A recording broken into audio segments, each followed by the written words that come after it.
Marbury. There is a very pretty village by this name, in Cheshire.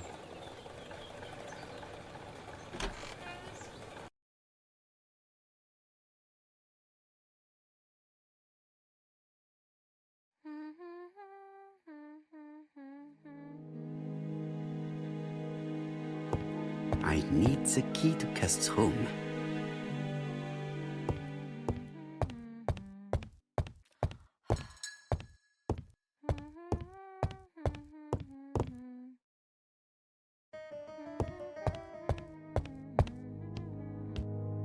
How do you do? You must be Mr. Hercule Poirot.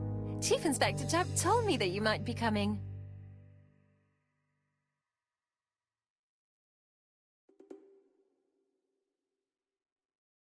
Madame, you may be of valuable help to me. It would be my pleasure to help you. Will there be some journalists there as well? I think you might even be interviewed. You are key witness. I've suspected him for some time, but he appeared so harmless. Oh yes, sometimes he got angry and waved his arms about. But even then, he wasn't frightening. And he was as gentle as a lamb again immediately afterwards. It was only this morning that I understood. He told me he was going to Cheltenham, but my daughter saw him at Euston Station. It's not the right station. To get to Cheltenham, you have to take the train from Paddington. And what's more, Mr. Cuss left behind an ABC with Doncaster underlined. As you can imagine, when I saw that, I called Scotland Yard.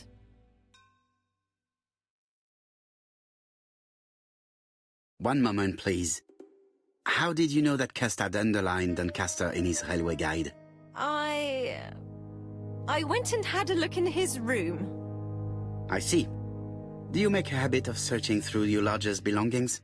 Well, what are you going to do later? I bet you're going to poke around his room too. Tell me, did you have any other reason to suspect Mr. Cust? He's rather queer. He talks to himself, he has a bad cough. Because of the war, he says. And then he was in Churston when that millionaire got murdered. I found his train ticket when I washed his coat. He didn't want me to wash his shirt. He washed it himself. But I did see big brown stains on it.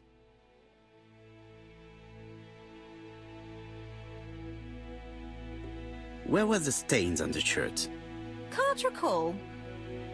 Cust used to travel for his work. Is that correct? Yes, although he was unwell on trains. Do you know where Cust was at the time of the murder in Andover and Bexhill? On June the 21st and July the 25th? No idea. But surely you keep a register. It won't do you much good. Mr. Cuss rents his room for the year. If he goes away for a few days, I have no reason to make a note of it. Ah! I remember one thing. Bexhurst by the sea, right? Indeed, it is a large seaside resort. Well, as it happens, at the start of July, Mr. Cust asked me to repair his bathing dress. Suspicious, huh? Very interesting. Please continue. I also forgot to say that he started buying newspapers that talked about the case.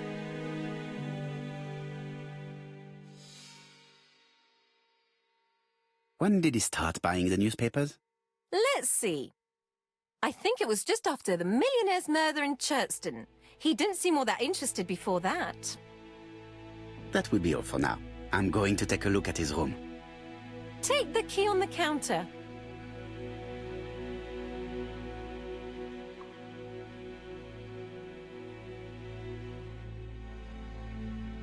This woman appears to be in a bad mood.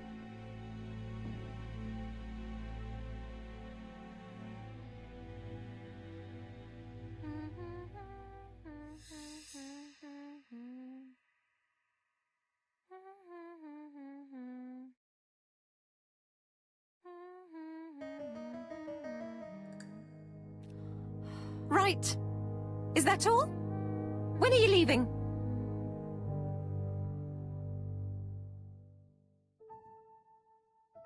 Mrs. Marbury is taking out her bad mood on the evening meal's potato.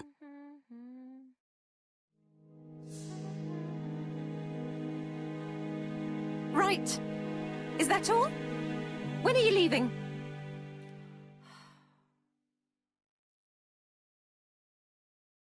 It looks like I've found the real master of this house.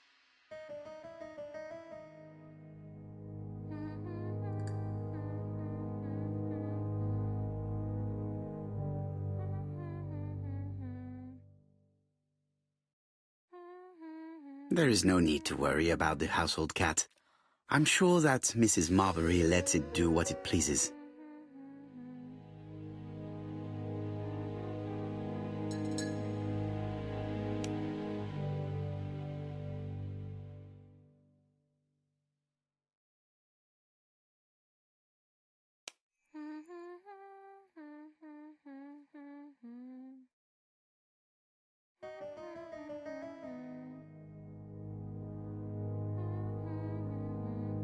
I don't think my register will help you.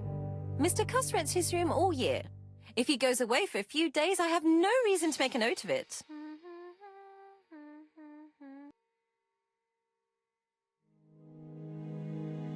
The truth is becoming apparent, and I have something to say to Mrs. Marbury.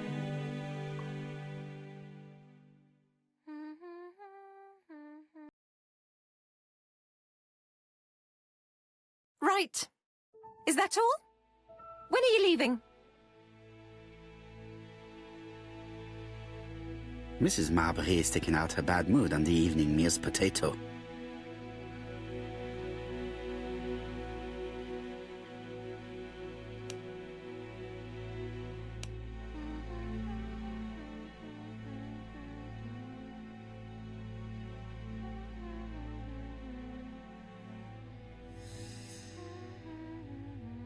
I have something to say to Mrs. Marbury.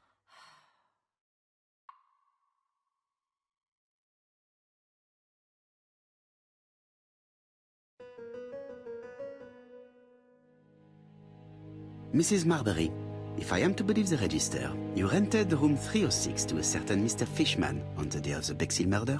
Room 306 is Cust's room. Can you explain yourself? If I did, it was because Mr. Cust wasn't here. What about it?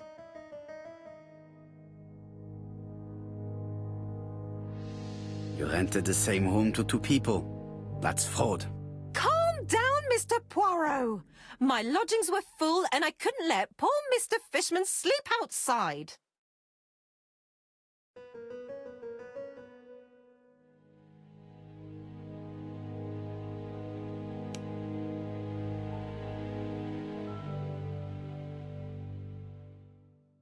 Don't forget to return the key.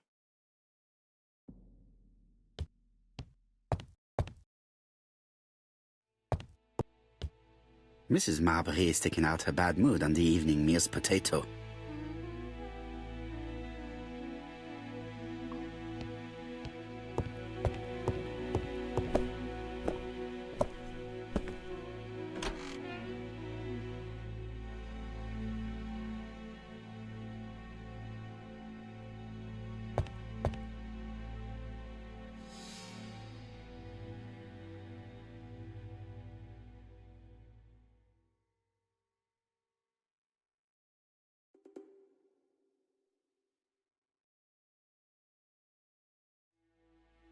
Laudanum Cameron's Chemists. Laudanum, a medicine for coughs. It is what Dr. Clark prescribed for Mrs. Asher. This subject would probably be useful to me.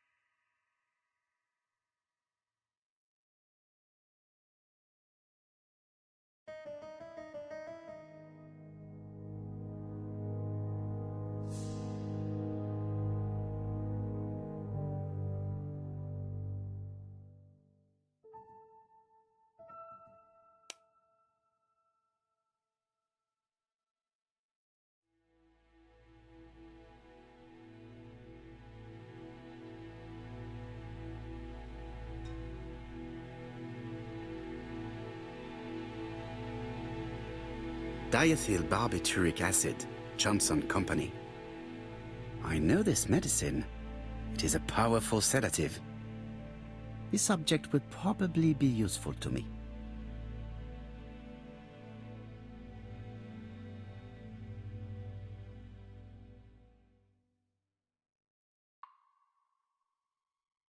How hopeful.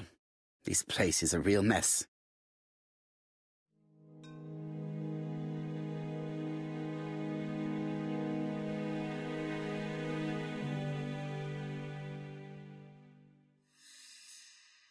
The least we can say that Mr. Cust is not very concerned about order and balance.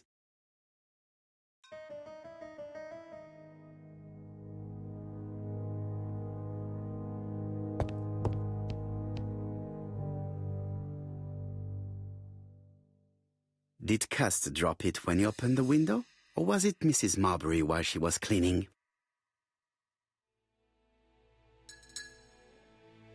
John Milligan, Managing Director, Silky Legs, Frederick Street, Leicester. To A.B. Cust, Marbury's Guest House, 1935, May the 21st. Dear Sir, further to our letters dated 5th and 10th of the month, we confirm we are you as door-to-door salesman, according to the conditions stated in our previous letters. We will send you the articles by mail and also a Redfield typewriter you will be using for every business letter. Regarding the schedule of your rounds, please do as following. June 21, Andover. Arrive by train the 20th in the evening and get a room at Station Hotel. Start your turn in the north part of the town. This letter establishes that Cust went to Andover, but the ink has hidden the destinations of his other trips. I know from Mrs. Marbury that he went to Churston. I just have to show that he went to Bexhill, and I will have proved that he was present at all the crime scenes.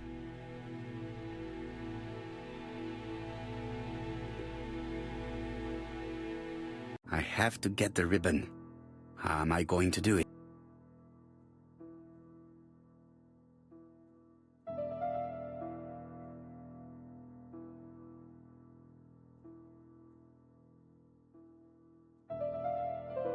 The ribbon is jammed. I have to start by freeing it. The ribbon is jammed. Something is blocking the ribbon.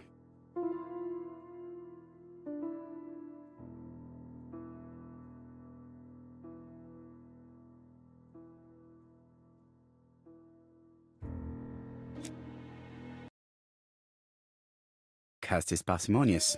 He keeps his pencils and sharpens them until there is nothing left. It is clear that he did not grow up in luxury.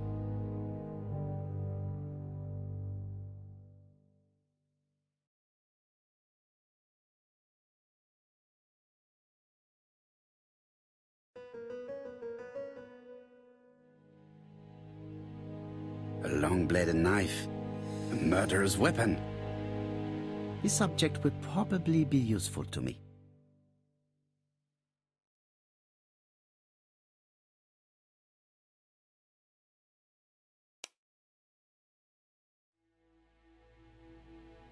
It's an ABC.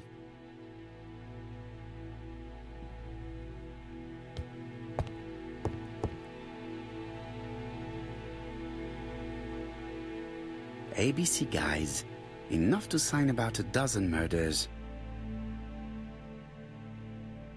It's closed.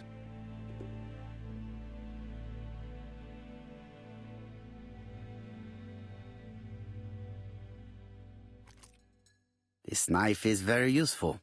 Who knows, maybe it never cut anything other than string. Stockings. Stockings. ABC guys, enough to sign about a dozen murders.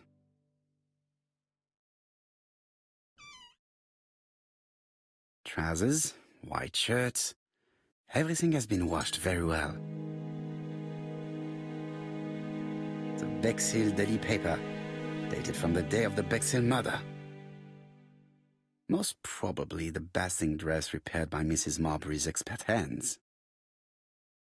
All the main articles referring to the ABC case are here, from the Churston murder onwards. Nothing before that date.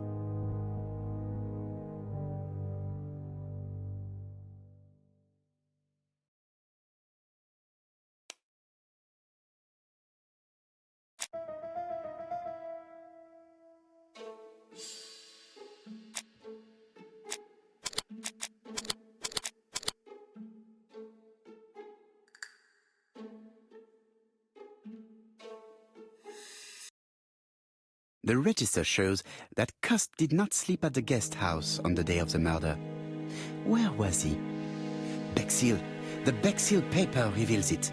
Cust bought this newspaper in Bexhill on July the 25th.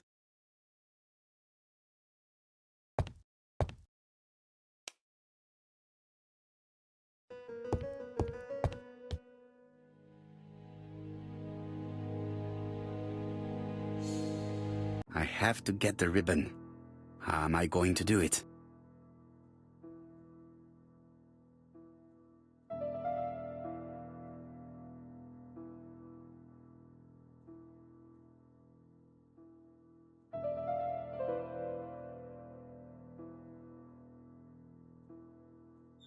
The right-hand reel has been removed.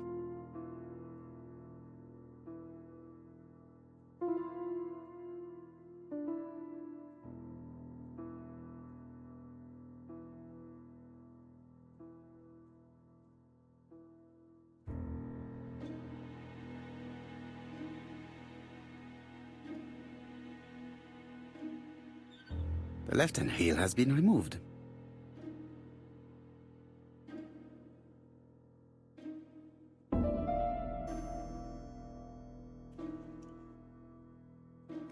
And here is the ribbon.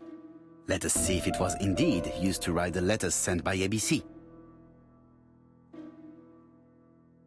I only need the ink ribbon for my inquiry. I will let Jack clean the keyboard if he wishes. All the letters announcing the murders were written on Cust's typewriter.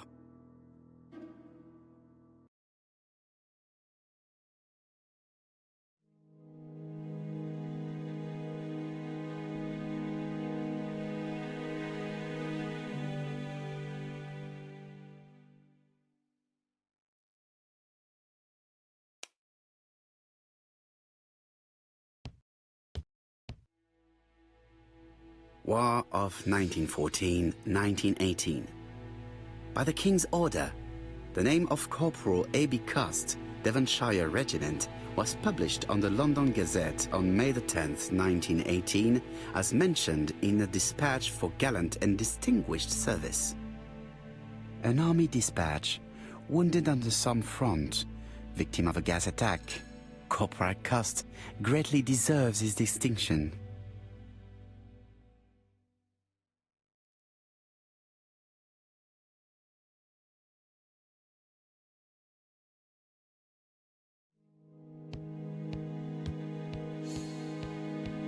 No grip, no grip, no grip!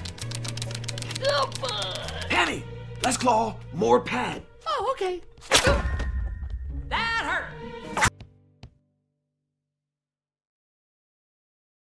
The least we can say that Mr. Cust is not very concerned about order and balance.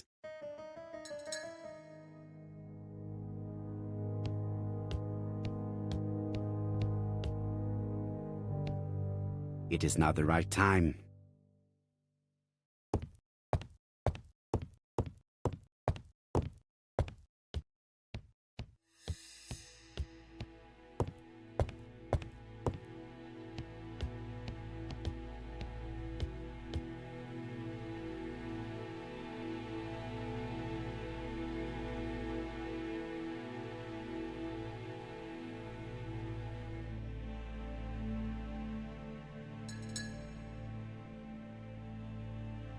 I've finished with this subject.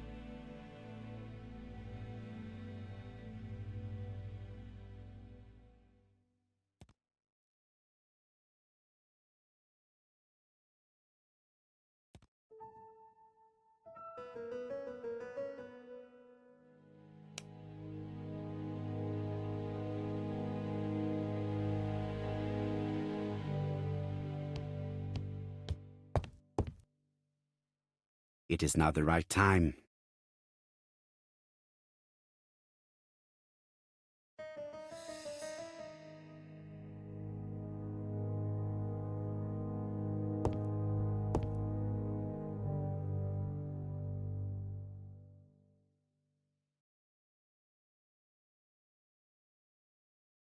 The least we can say that Mr. Cust is not very concerned about order and balance.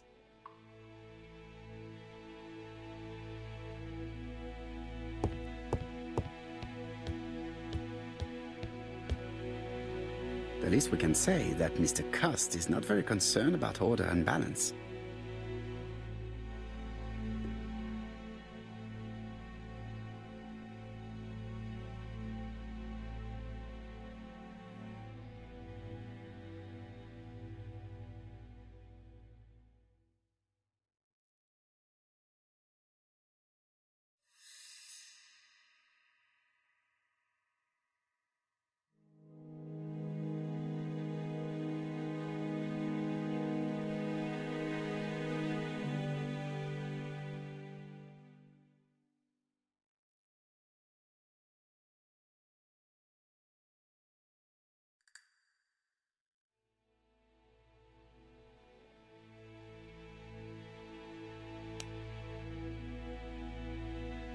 I know this medicine.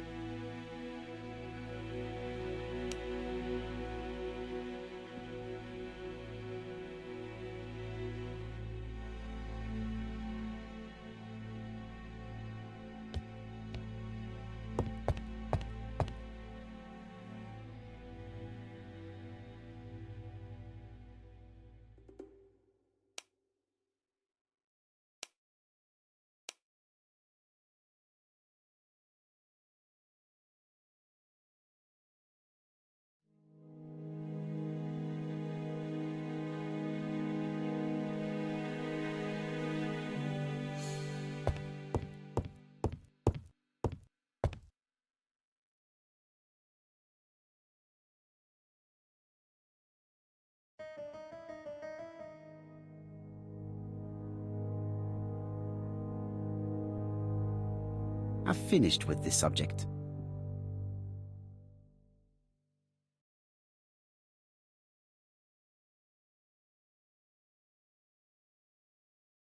John Milligan. Dear Sir, regarding the schedule of your... This letter...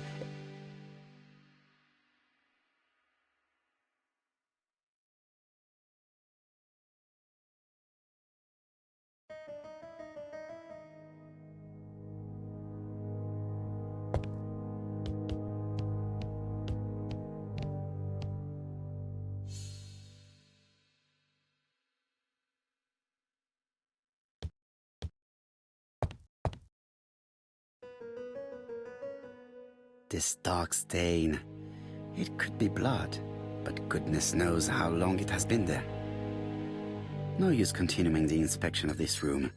I've seen all there is to see.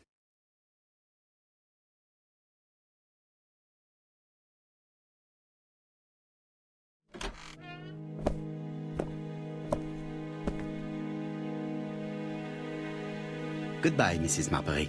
Thank you for your help. I look forward to seeing you again, Mr. Poirot. Ah, Chief Inspector. I was about to leave. Good evening, Chief Inspector. Welcome. Please excuse me, I must go to the kitchen. I'll leave the key of Mr. Cust on the counter. I'm sorry I'm late. I've spent ages with the Doncaster police. And you? I have established one fact. On 3 occasions, Cust was at the scene on the day of the crimes.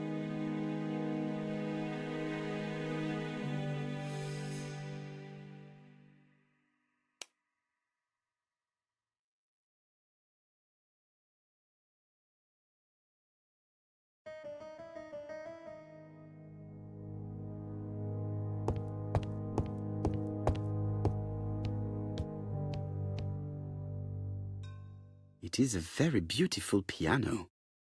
Maybe Mrs. Marbury likes to play in her free time.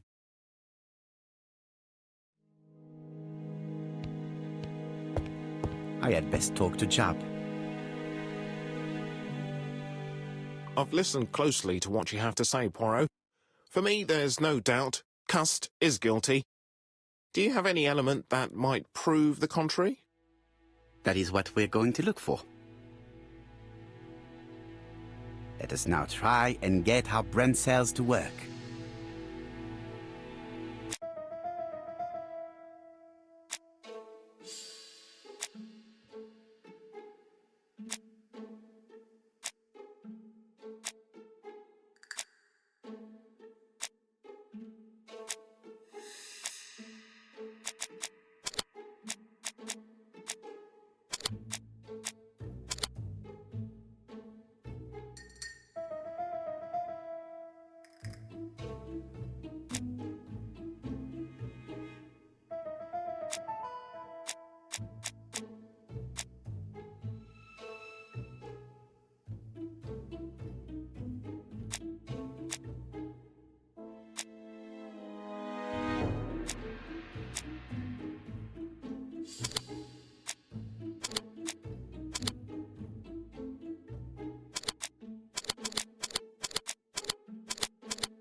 The evidence against Cust is overwhelming. His presence at the scenes, the knife, the blood-stained shirt, the ABCs in a box.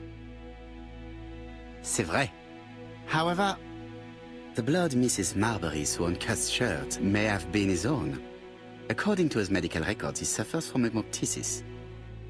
The murderer cut Sir Carmichael's throat from behind, and the blood spurted outwards. You would expect the murderer's shirt to be stained on the sleeves, not on the buttonholes, yet we see quite the opposite. You would expect the murderer to keep the newspaper articles about his crimes. But Cust's collection starts in Cheston, as if it discovered the case rather late. I agree it's troubling, but it doesn't change my mind. There's small details that we should be able to clear up by questioning Cust. When can we talk to him? Doncaster is sending him to us on the first train. Are they questioning him already? He says he can't remember a thing.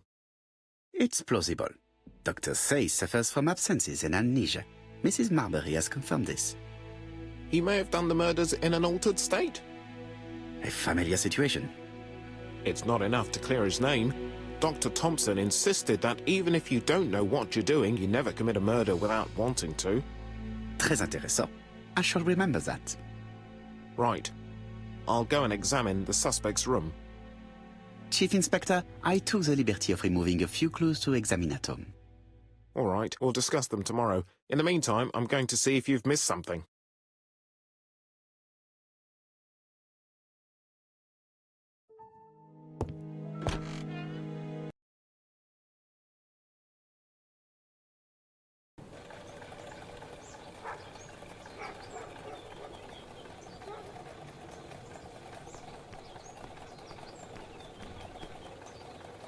To Scotland Yard, please.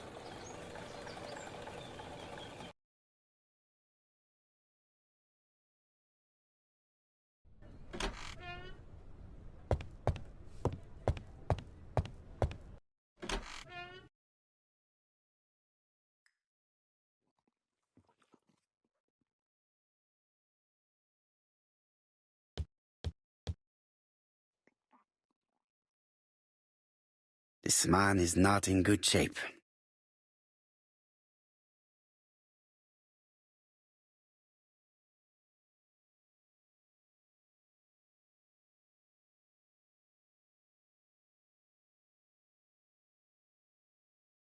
He is worried and very tired, and other police have been hard on him.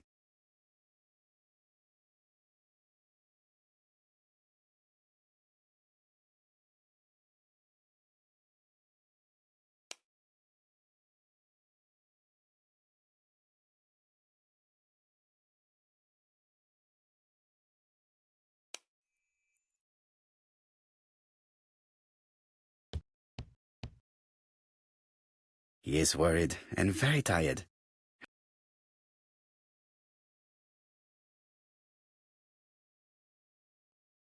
What do you want from me?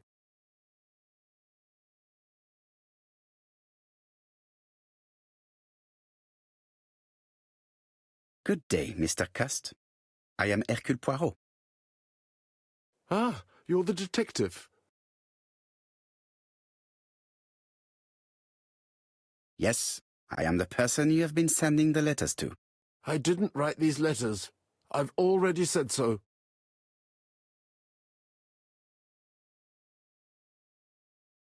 Maybe you forgot that you wrote these letters. Yes, it's true. Sometimes I forget. Maybe I did type them.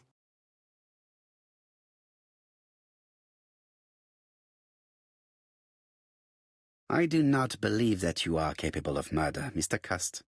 I hope not.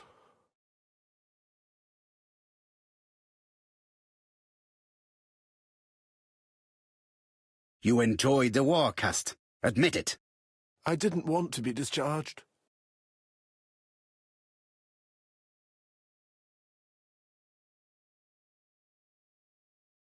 Of course, you never considered killing a doctor who took such good care of you. No, never.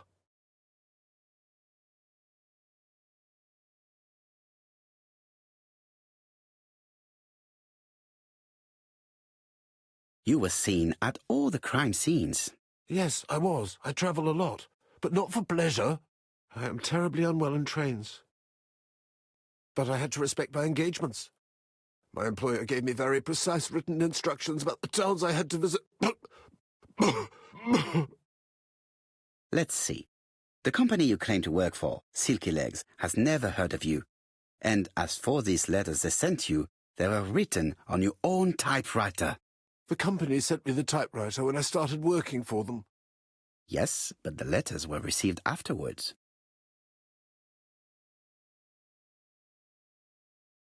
So it would appear that you typed them before sending them to yourself. I don't remember. Good God! I don't know what's happening to me. My head hurts terribly.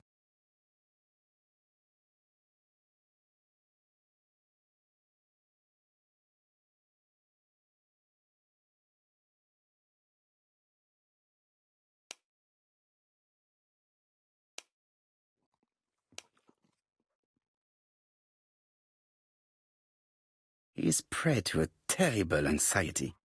Is it remorse? Or simply the pressure of the questioning and the train journey? He is in no state to reply.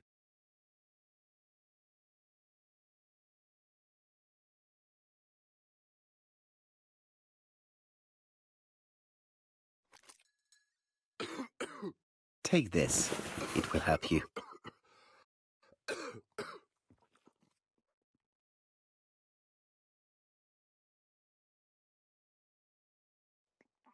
Oh, I think I'll be fine. Let us see, Cust. Look at me. You know very well that you committed these murders? Yes, I know. But I'm not wrong in saying that you do not know why you committed them. No, I don't.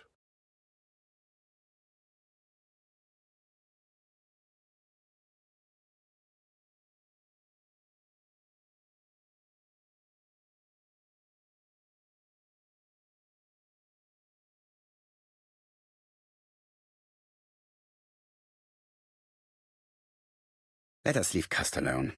He's at the end of his tether.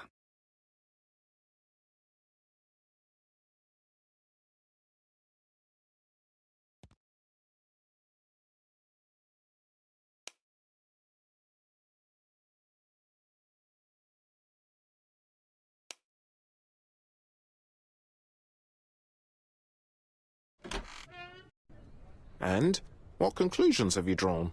Plenty. It might help us to understand him a little better.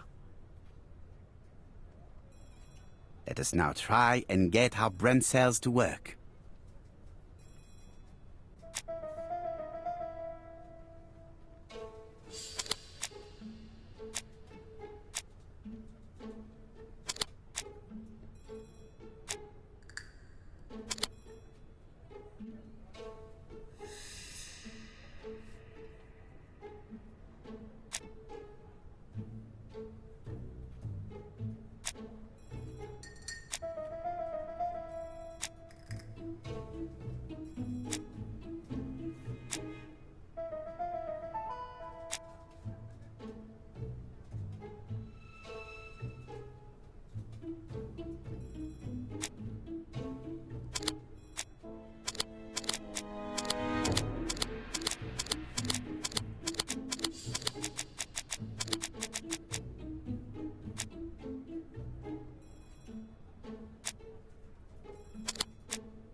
don't see any clearer than before.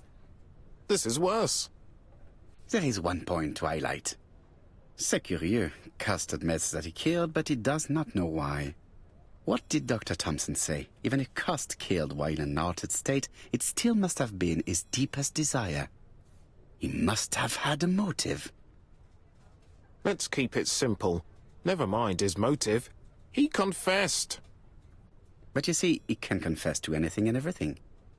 He denied the murders and then he confessed to them. He confirmed that he never typed the letters. Then, with great ease, I managed to get him say quite the opposite. Come on, he behaved like a guilty man. He lied to his landlady.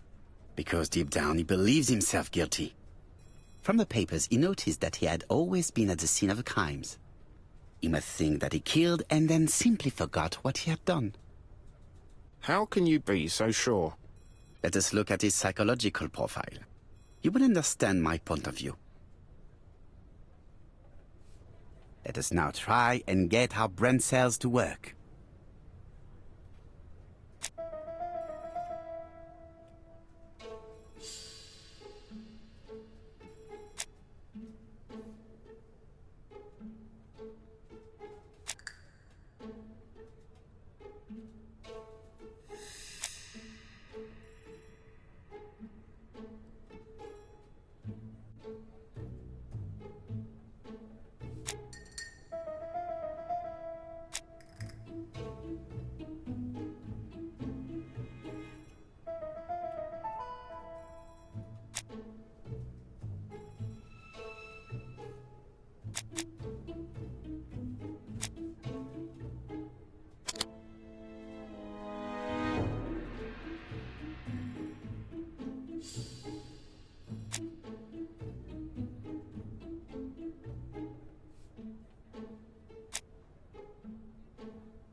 You see?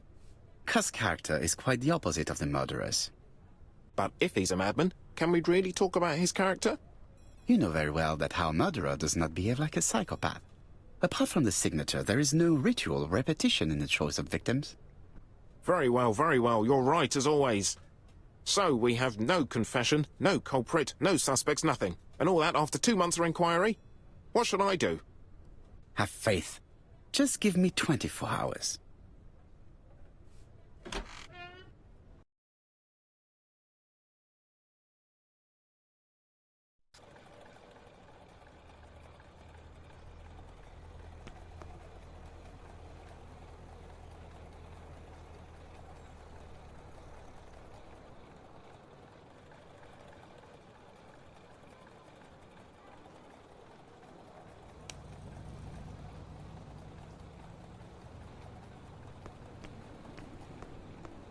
To White Haven, please.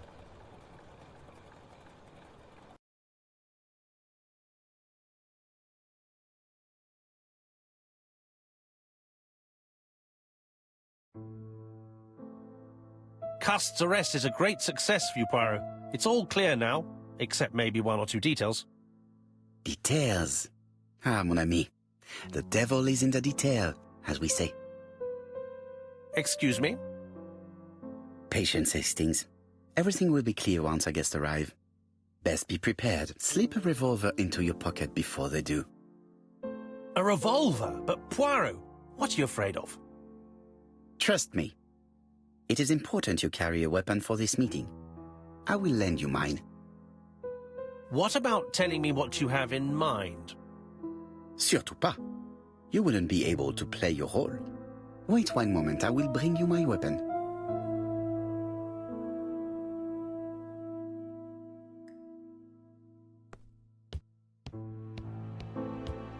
What about telling me what you have in mind? Surtout pas. You wouldn't be...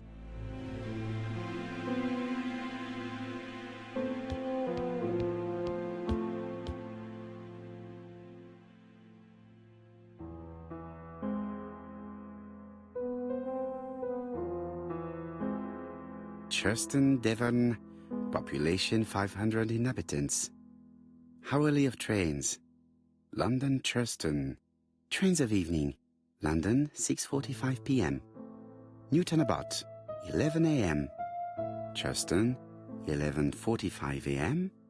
London, 11:45 p.m. Newton about 6:08 a.m. Churston, 7:15 a.m.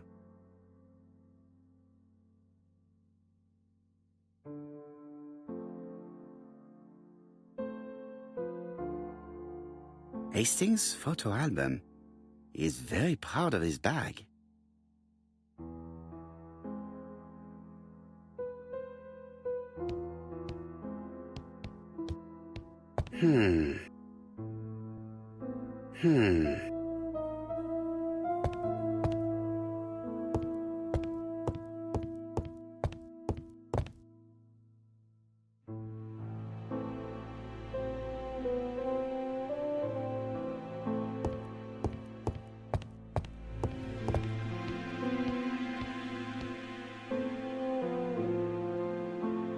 Daily Flicker, September the 11th, 1935.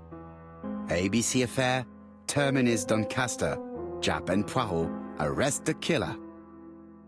A.B. Cust is the name of the alphabet murderer. The police have arrested him in a hotel in Doncaster. He was preparing to kill his fourth victim, Mr. Dick Dudley Dunbar, the establishment's manager. Mr. Dunbar owes his life to the miraculous intervention of Inspector Japp of Scotland Yard and Detective Hercule Poirot. The Lancet, September 11th, 1935. General Medical Journal. The alphabet murderer is not psychotic, according to Professor Thompson.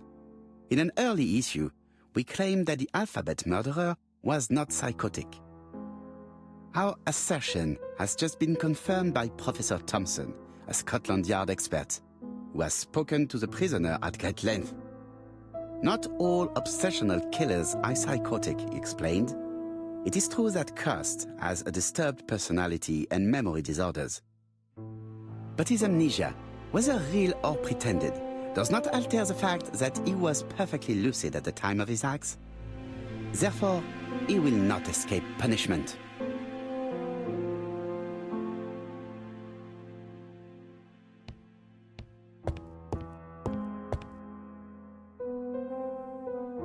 Ah, some cool air. It is not the right time.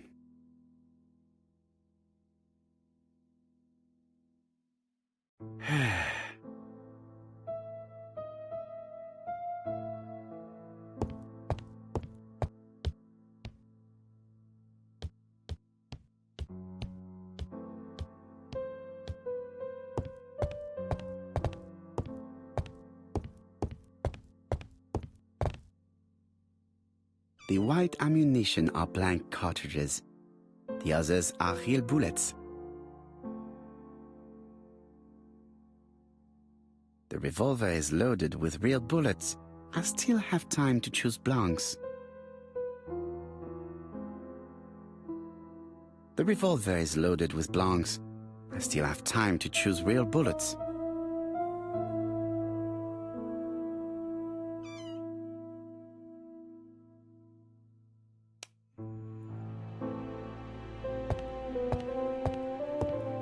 The white ammunition are blank cartridges.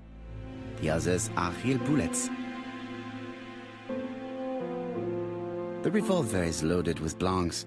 I still have time to choose real bullets.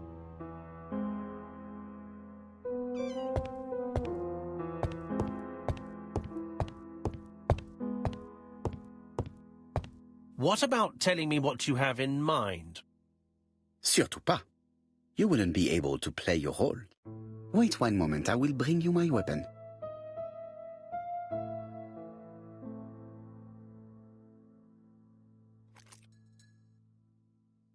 Voila, I entrust you with my weapon. It has hardly been used, it is almost new.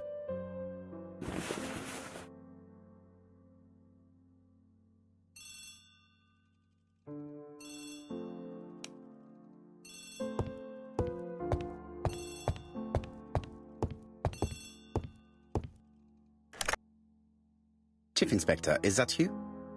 Yes. Sorry, but we haven't found anything. Have you checked the typewriter? And the packaging, the letter, and the ribbon reel. We've only found prints left by Cust and his landlady. Well, never mind, I shall make do. So, are you still going to hold your meeting? Of course, Chief Inspector. I can hear my guest coming up the stairs. Why have you brought us here, Mr. Poirot? Since Cust's arrest, I thought it was all done and dusted. Miss Gray formally identified him, as well as Miss Barnard. Yes, and the stockings he sold are of the same brand as the ones found at my aunt's. This is all true. However, a case is not closed if some questions remain open. And one question is, why did the murderer send me his letters? Why did he challenge me, Hercule Poirot? Perhaps he wanted to play with you, to taunt you. Xenophobia? Maybe he didn't like you because you're foreign. I may be wrong, but maybe by provoking you, he was looking for glory? All these theories should be studied. Let us now try and get our brain cells to work.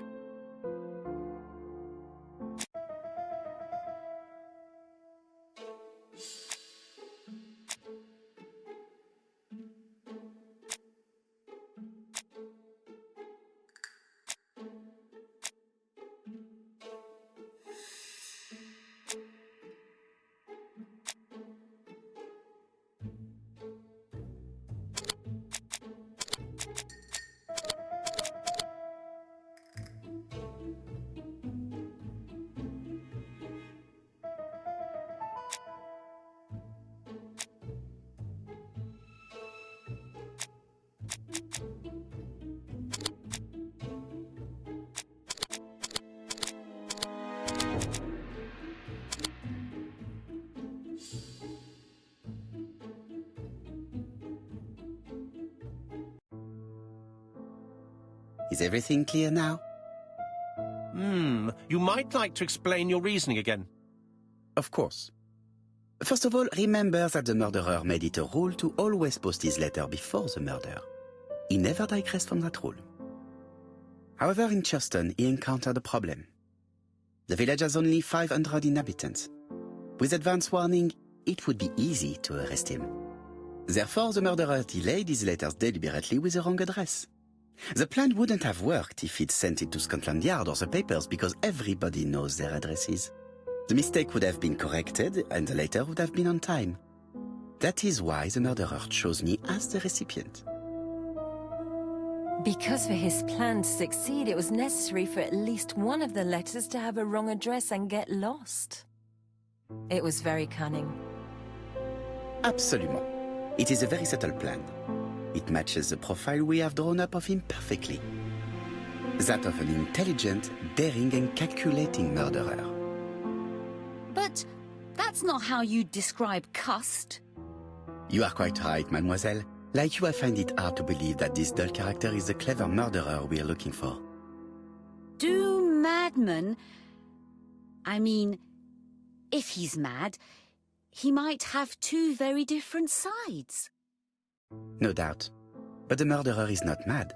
All the specialists agree that he does not have the profile of the psychopath.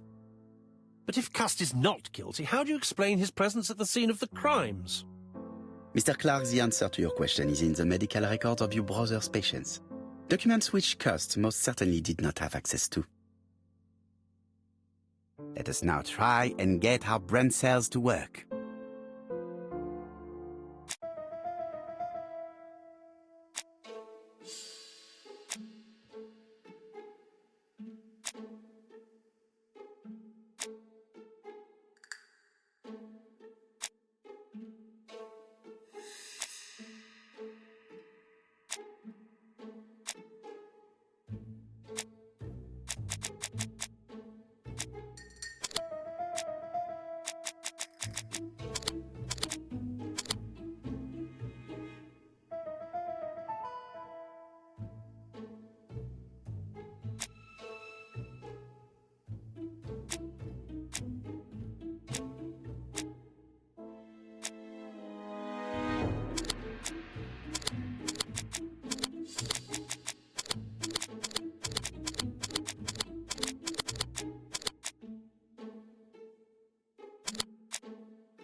Dr. Clark's patients' records provided a very useful list of potential victims, sorted by alphabetical order. The killer definitely used it, explaining the fact that all the victims were former patients of the doctor. It is this fact that clears Cust once and for all, because he never had access to these records. So how did he happen to be at the scene of the crimes? Either the murderer sent him there, or Cust was following him closely. Cust's highly suggestible nature leads us to the second hypothesis. The murderer was manipulating him. He systematically sent Cust to the towns where he was going to strike, so that the suspicion would land on the poor man's shoulder. That's evil. What sort of killer could have such a plan? And what would he gain from 3 completely different murders? Indeed, it seems unlikely that the same murderer committed all the crimes. What should we take from that?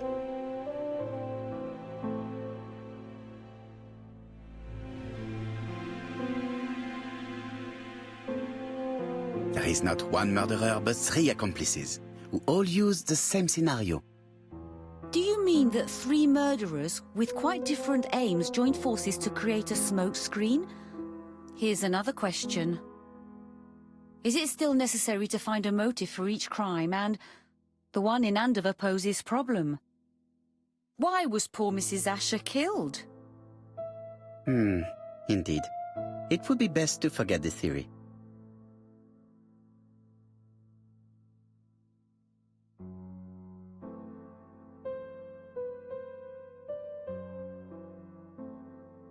Just one murder was of benefit to the murderer. The others were just diversions. On reflection, there is only one conclusion. The murderer killed once out of interest and twice to divert our attention. This reasoning points at 2 potential culprits. Franklin Clark. Donald Fraser? Yes, mademoiselle. That's good thinking. Mr. Fraser may have killed Betty out of jealousy. Mr. Clark may have killed his brother in order to inherit his large fortune. Both have a motive. But Donald did not have access to Dr. Clark's records. Please allow me to disagree with you, mademoiselle.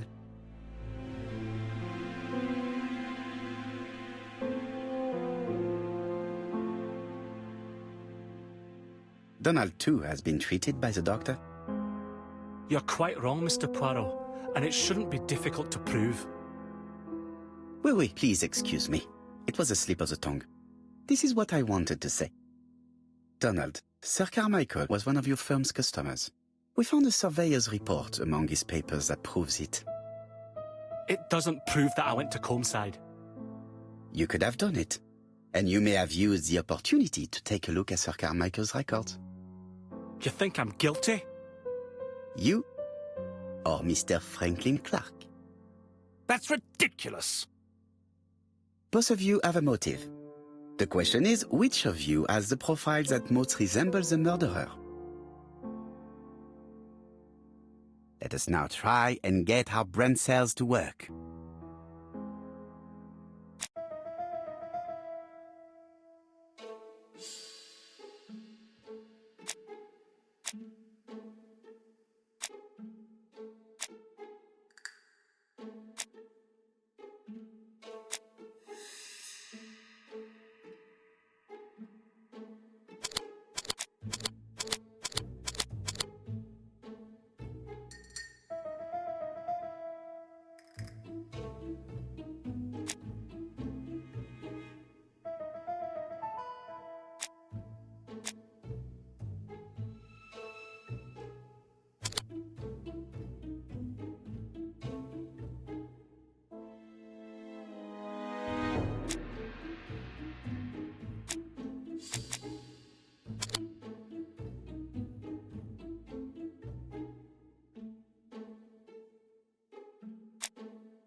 Ladies and gentlemen, Donald may share many character traits with the murderer, but he does not have his cold indifference. He has a temper. It is hard to imagine him planning anything. Also, jealousy is his motive, and crimes of passion are rarely planned. Right, I suppose it's my turn to be subjected to the same scrutiny. Absolument, Mr. Clark. Let us now try and get our brain cells to work.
As you have all seen, there is a disturbing similarity between Mr. Clark's profile and that of the killer.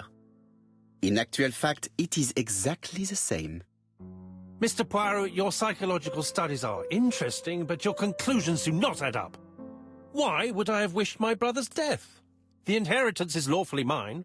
I just have to wait. No, you had to act quickly.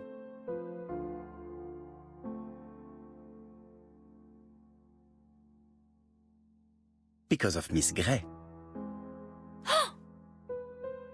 Mademoiselle, although you haven't been telling the truth, there is no doubt in my mind that you would have found a way to marry Sir Carmichael after Lady Clark's death. For you, Mr. Clark, it was a disaster. If Miss Grey had children by your brother, you would not have inherited a thing. You realized the danger after reading several letters from Comside, especially one in which your brother opened his heart to you. So you hurried home from China, and you took action. In truth, Cust was no more than a puppet manipulated by the real culprit. You, Mr. Clark. Such an imagination, Mr. Poirot. In fact, nobody manipulated Cust. The famous instructions he received by post. He wrote them on the typewriter. We know that for sure. Oh, no. You know perfectly well that is not true. Eh bien, voilà. Light has now been shed on the ABC murders. Your theories are ingenious, but you haven't any proof. One point to him. For the moment, I have no material proof. Either I admit to it, or I bluff.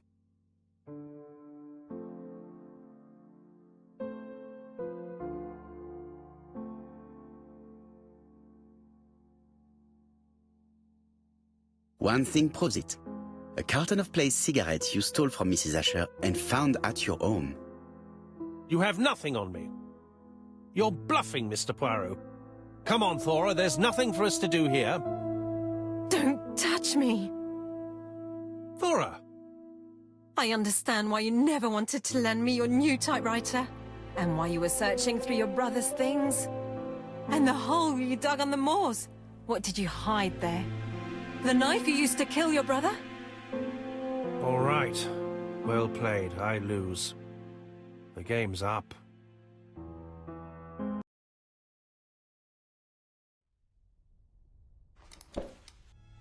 Don't come near me! I'll never let you take me, Mr. Poirot.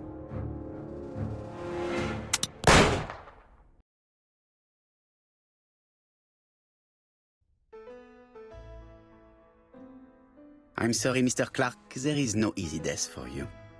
I expected your reaction, so I used blanks. I'm sorry, mademoiselle, but your second chance has been lost. Franklin Clark will never inherit his brother's fortune.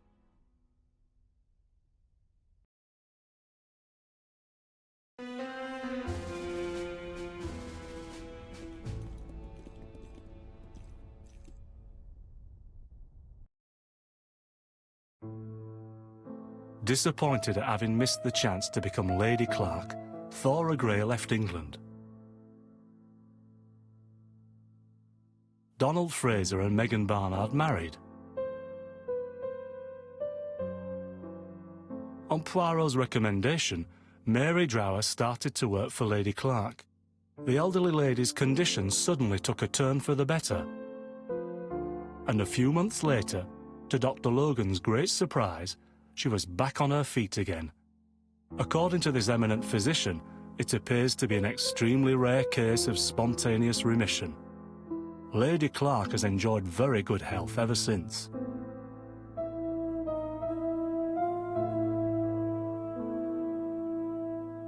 Journal of an Innocent, the incredible story of ABC. As for A.B. Cust, after being advised by Poirot, he made a great deal of money by selling his story to the press. And as for me, and with business booming, the Black Swan has become the #1 tourist attraction in the whole of Yorkshire, even more popular than York Minster.